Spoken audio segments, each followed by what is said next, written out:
तो चलिए देखिए, जैसा कि हम क्लास 12 का फर्स्ट चैप्टर और फोर्थ चैप्टर प्रोज का, यानी पहला चैप्टर जो था द लास्ट लेसन का, और फोर्थ चैप्टर जिसका नाम था द रेड ट्रैप, दोनों चैप्टर को हमने समरी डिटेल बिल्कुल आसान से वहाँ पे स्पष्ट भाषा में आपको क्लियर कर दिया है।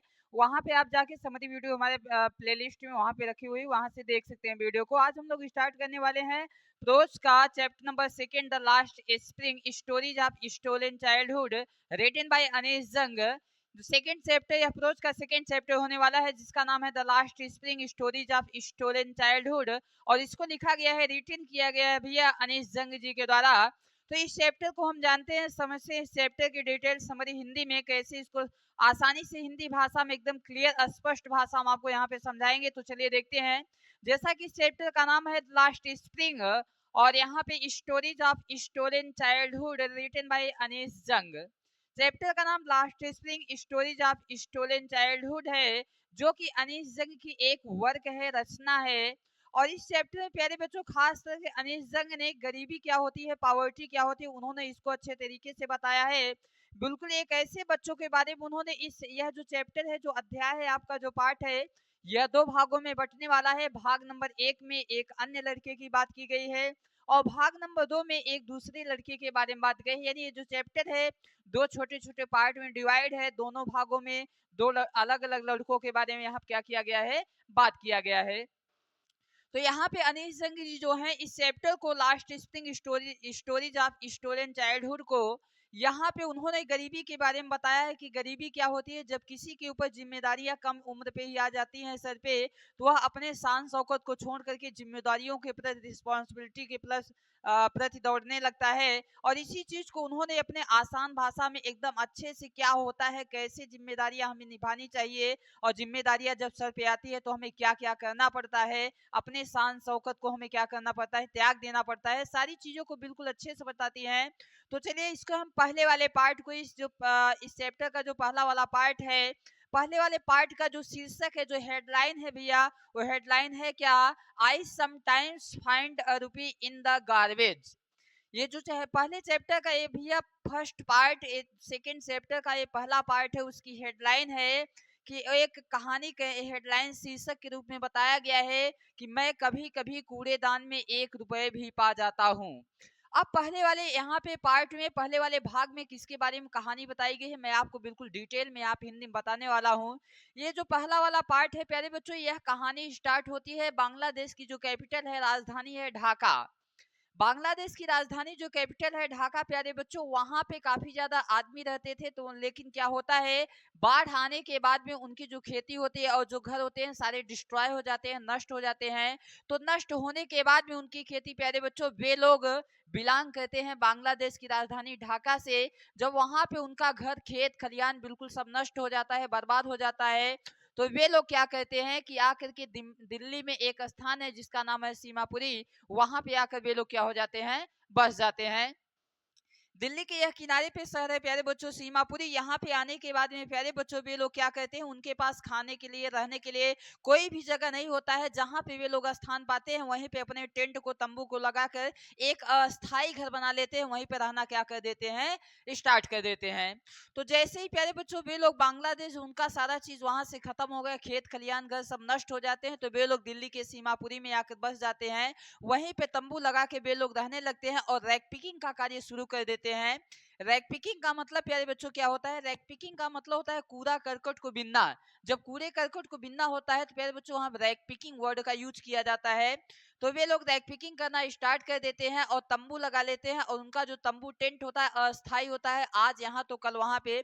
वे लोग दिल्ली की सीमापुरी में रह रहे थे। एक दिन क्या होता है, लेखिका जिनका नाम है अनीस जंग जी जा रही होती है रास्ते से, तो उन्हें कई बच्चों का एक समूह ग्रुप दिखाई देता है, कई बच्चों का एक समूह ग्रुप दिखाई देता है। तो उस ग्रुप से लेखिका अनीस जंग जी पूछती हैं कि तुम लोग चप्पल क्यों नहीं पहनते हो, और तुम लोग विद्यालय क्यों नहीं जाते हो, तुम लोग एक रैक पिकिंग क्यों करते हो, कूड़ा करकट क्यों बीनते हो। तो उनका जवाब क्या होता है, क्योंकि प्यारे बच्चों अगर किसी गरीब आदमी से या किसी भी, जैसे वो छोटे बच्चे थे यानी वो टीनेजर थे, उनकी जो उम्र थी भैया किशोरावस्था अर्थात एडोलेसेंस का, 13 से 19 के बीच में उनकी एज हुआ करती थी। तो जब लेखिका उनसे पूछती है कि आप लोग विद्यालय क्यों नहीं जाते हैं, स्कूल क्यों नहीं जाते हैं और रैग पिकिंग क्यों करते हैं, आप लोग चप्पल क्यों नहीं पहनते हैं, why are you not bearing chappals, तो उनका जवाब क्या होता है। और लेखिका यह भी कहती है यदि मैं स्कूल बनाऊंगी या मैं कोई भी विद्यालय स्टार्ट करूंगी, शुरू करूंगी, तो क्या तुम लोग पढ़ने आओगी। तो उनका जवाब क्या होता है प्यारे बच्चों। तो टोली होता है, उनका समूह होता है प्यारे बच्चों। कई बच्चों का वहाँ जो बेयर फुट थे, वो नंगे पाँव रहते थे, नंगे पाँव चलते थे, उनका जो समूह था 10 15 20 लड़कों का समूह था। तो वे लोग जवाब क्या देते हैं लेखिका के प्रश्नों का। तो जवाब यह देते हैं कि हमारे आसपास में कोई भी स्कूल नहीं है, हमारे आसपास में, हमारे बगल में, नियर बाई में कोई भी स्कूल नहीं है। यदि कोई आदमी स्कूल बनाएगा, विद्यालय बनाएगा, तो मैं जाऊंगा। तो लेखिका कहती है यदि मैं स्कूल बनाऊं, यदि मैं कोई स्कूल ओपन करूं, स्टार्ट करूं, क्या तुम लोग पढ़ने आओगे। तो वह कहता है अवश्य मैं पढ़ने आऊंगा। और वे जब लेखिका पूछती है तुम लोग चप्पल क्यों नहीं पहने हुए हो, तो भैया वे लोग जवाब क्या देते हैं, क्योंकि गरीबी इतनी ज्यादा थी उनके पास, क्योंकि उनके सारे खेत खलियान नष्ट हो गए थे और वे लोग बांग्लादेश की राजधानी ढाका से चल के यहाँ पे आए थे, कूड़ा करकट बिन करके किसी तरीके से अपने परिवार का पालन पोषण यहाँ पे करते थे। तो गरीबी की वजह से वे लोग बहाना देते हैं, एक एक्सक्यूज देते हैं। और बहाना क्या बनाते हैं भैया कि मेरी जो माता जी हैं अटारी से या अलमारी से हम लोग को चप्पल उतार के नहीं देती हैं, इसीलिए हम लोग चप्पल को नहीं पहनते हैं। यह यहाँ पे एक मार्मिक कहानी होती है प्यारे बच्चों, क्योंकि यहाँ पे यह क्या होता है, चाइल्ड एक यहाँ पे एक आता है कि छोटे बच्चों 18 जिनकी एज 18 से बिलो है, नीचे है, उनसे हम श्रम नहीं करवा सकते हैं, मजदूरी नहीं करा सकते हैं। तो यहाँ पे इतना होने के बाद वे लोग बहाना बताते हैं कि हमारी माता जी अटारी से अलमारी से चप्पल उतार कर नहीं देती हैं, इसीलिए हम लोग चप्पल नहीं पहनते हैं। और लेखिका ने वादा किया है, लेकिन वादा किया कि मैं स्कूल बनाऊंगा, तुम लोग विद्यालय आओगे। तो वे लोग कह देते हैं हाँ हम लोग आएंगे। लेकिन इसके बाद भी लेखिका क्या कहती है, लेखिका यह अपना प्रॉमिस वायदा करने के बाद वह रिग्रेट करती हैं, पश्चाताप, अफसोस करती हैं, क्योंकि लेखिका ने जो वायदा किया था इस वायदे को लेखिका ने कंप्लीट नहीं किया, पूरा नहीं किया। उनको पश्चाताप होता है और कहती हैं कि इन गरीब बच्चों से जाने कैसे इतने आदमी दिन भर में मिलते होंगे जो ऐसे इनसे वादे करते होंगे मेरी तरह, लेकिन इनका जो वादा है, जो इनका प्रॉमिस है, यह कंप्लीट कभी पूरा नहीं होता होगा। तो अफसोस करती हैं। और प्यारे बच्चों यह पहले वाले पैसेज में, पहले वाले भाग में जो कहानी है, उस लड़के का नाम होता है साहेब ए आलम, जो कि बिलोंग करता है बांग्लादेश की कैपिटल ढाका से। वहां पे घर नष्ट होने के बाद यहाँ पे दिल्ली के सीमापुरी में आके रहने लगा था, टेंट लगा के, तंबू लगा करके। प्यारे बच्चों ये बेयर फुट जो यहाँ पे रैग पिकर्स थे, नंगे पांव वाले जो रैग पिकर्स थे, कूड़ा करकट बिनने वाले थे, यह सुबह सुबह में दिखाई देते, सुबह में पक्षियों की तरह आते थे और शाम को प्यारे बच्चों वे लोग क्या हो जाते थे, गायब हो जाते थे। यानी सुबह में बिनने के लिए कूड़ा करकट चलते थे और वे लोग गायब हो जाते थे।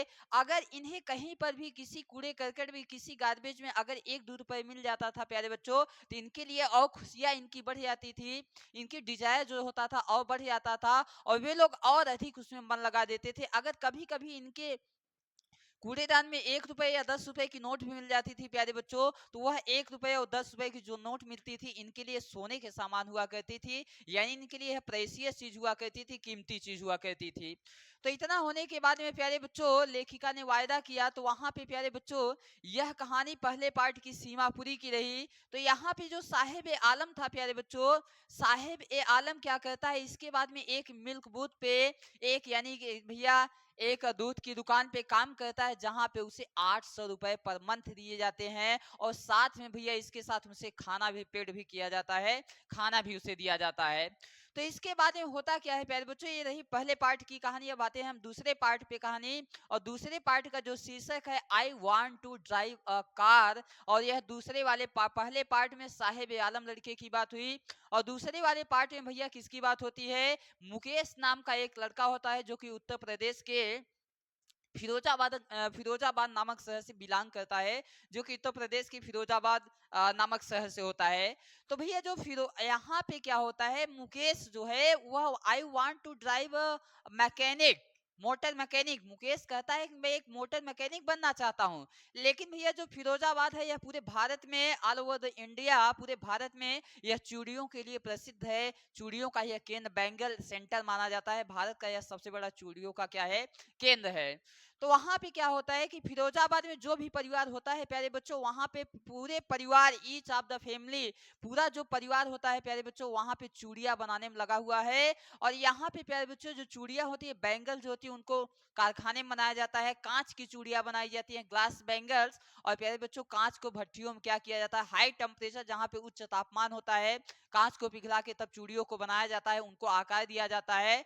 और ऐसे काम करते करते वहां पे फिरोजाबाद के जितने भी परिवार हैं प्यारे बच्चों, वह अपनी पीढ़ियां तक बिता देते हैं। और यहाँ तक कि रोशनी में काम करते हुए उनकी जो आईलाइट है, आंख की रोशनी है, जो आंख का प्रकाश है भैया, वो क्या हो जाता है, खत्म हो जाता है, यानी कि खो जाता है। और बिल्कुल वे लोग क्या हो जाते हैं, टोटली ब्लाइंड हो जाते हैं। तो वहां पे जो है मुकेश क्या कहता है कि मैं इनसे हट के कोई दूसरा कार्य करना चाहता हूँ। तो भैया मुकेश कहता है कि मैं एक मोटर मैकेनिक बनना चाहता हूँ। क्या, मोटर मैकेनिक बनना चाहता हूँ। तो इसके बाद क्योंकि वह दूसरे बच्चों से थोड़ा क्या होना चाहता है, अलग होना चाहता है। भैया एक कहानी है इसमें, एक परंपरा की कहानी बताई गई है कि मुकेश के ऊपर कितना ज्यादा रिस्पॉन्सिबिलिटी, कितना जिम्मेदारी होता है। मुकेश का जो घर होता है, एक टेंट होता है भैया, एक तंबू का घर बना हुआ होता है, छोटा सा घर होता है जिसकी दीवारें टूटी हुई होती हैं, दरार होता है, और दरवाजे हिल रहे होते हैं, डगमगा रहे होते हैं। तो वहां पे कहता क्या है, जब वह एक बार लेखिका को लेकर के जाता है फिरोजाबाद, जहां पे इसका मुकेश का घर होता है भैया, तो वहां पे क्या होता है, 3 सदस्य थे। 3 सदस्य मुकेश के परिवार में कौन कौन था, एक भैया मुकेश था, उसका मुकेश का बड़ा भाई था भैया, उसके बाद मुकेश की कौन थी, पत्नी, और इसके एक पिताजी थे। यानी इतने सदस्य यहाँ पे भैया थे, उस परिवार में रह रहे थे। और यहाँ पे जैसे ही आता है तो भैया बिल्कुल पूरे तरीके से वहां पे जब लेखिका और मुकेश साथ में आते हैं, तो जैसे ही गलियों से होके आती हैं, तो गलियां भैया जो थी वो बदबूदार गलियां थी, उनसे बदबू आ रहा था। और यहाँ पे सब्जियां प्यारे बच्चों वहां पे बिल्कुल क्या हुई थी, कटी फेंकी हुई थी जमीन पे, ग्राउंड पे प्लेट्स जो थालियां थी वो पड़ी हुई थी। लेकिन परंपरा क्या होता है, रीति रिवाज क्या होता है, कस्टम क्या होता है, ये हम समझते हैं। जैसे ही वहां पे लेखिका और मुकेश लेखिका को लेके अपने घर में आता है और दिखाता है, गौर से कहता है कि मेरा जो घर है वह पुनः बनाया जा रहा है, उसे रिबिल्ड किया जा रहा है। जब वहां पे आते हैं प्यारे बच्चों, तो वह सोचता है कि मैं लेखिका को अपना घर दिखा रहा हूँ, मेरा घर बहुत अच्छा है।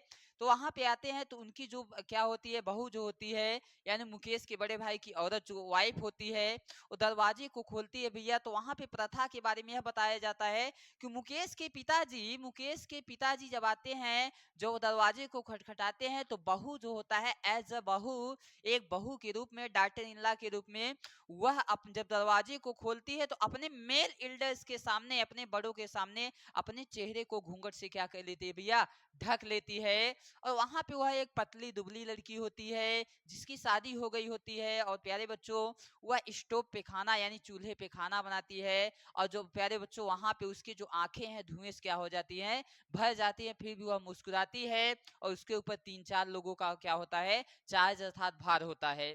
तो यहाँ पे इतना होने के बाद में प्यारे बच्चों मुकेश क्या कहता है, वो कहता है मैं एक मोटर मैकेनिक बनना चाहता हूँ। तो यहाँ पे लेखिका उससे पूछती है, क्या आप, do you know about the cars, क्या आप कार के बारे में कुछ जानते हैं।